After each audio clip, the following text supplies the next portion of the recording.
বলছি আপনার যদি কোনো কিছু প্রয়োজন হয় প্লিজ আমাকে জানাবেন।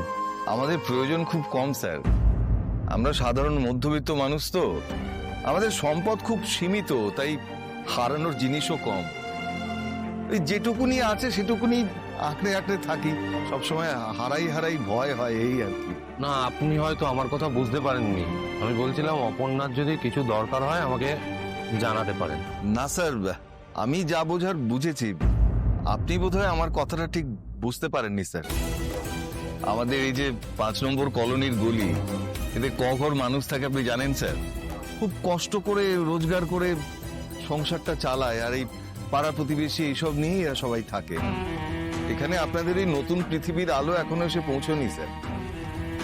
আসলে মডার্ন হতে গেলেও তো টাকা লাগে, বিত্ত লাগে। যাদের নুনান্তে পান্তা ফুরায় তাদের কি বিপ্লব করা সাজে স্যার? সাজে না। আপনি মডার্ন, বিত্ত, বিপ্লব এই কথাগুলো বলছেন, আমি ঠিক বুঝতে পারছি না। আসলে একটি অল্প বয়সী মেয়েকে তার অফিসের বস যদি অত রাতে পাঁজাকোলা করে বাড়িতে ছাড়তে আসে, সেটা পাড়ার লোকেরা ভালো চোখে দেখবে না স্যার।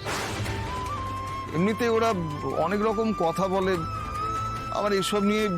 আপনার মেয়ে যদি অসুস্থ হয়ে না পড়তো, যদি অজ্ঞান হয়ে না পড়তো রাস্তায়, আমি কি ওইভাবে নিয়ে আসতাম? বলুন আপনি। দেখুন, অল্প বয়সী না বেশি বয়সী, আমি বস কি বস নয়, দিন রাত এই ভেবে তো কেউ অসুস্থ হয় না। আমি অত কিছু ভাবি না। আমার মনে হয়েছে একটা মানুষ অসুস্থ হয়েছে, তাকে বাড়ি পৌঁছে দেওয়া উচিত, তাই আমি ওইভাবে নিয়ে এসেছি। আপনি ঠিক বলেছেন স্যার। আসলে আমি আমার এই সমস্যার কথা তো আপনাকে এর আগে অনেকবার বলেছি। আমাদের অপুর সৌভাগ্য যে আপনি অপুকে স্নেহ করেন, এটা তো আমাদের এই পাড়ার লোকেরা বুঝবে না স্যার। আপনাদের পাড়ার লোক বুঝবে না যে আপনার মেয়ে অপর্ণা অসুস্থ হয়ে পড়েছিল, তার সেন্স ছিল না, তাই এইভাবে নিয়ে এসছে। আমার কথায় আপনি কিছু মনে করবেন না স্যার। আসলে এত রকম কথা হয়তো পাড়ায়, আমার ভয় করে কেউ যদি আপনাকে অসম্মান করে দেয়।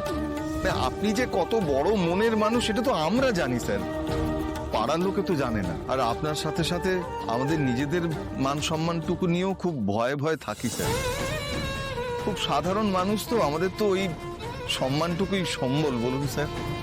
ওটুকু যদি চলে যায় তাহলে তার কিচ্ছু থাকবে না স্যার। আপনি একটু দেখবেন স্যার।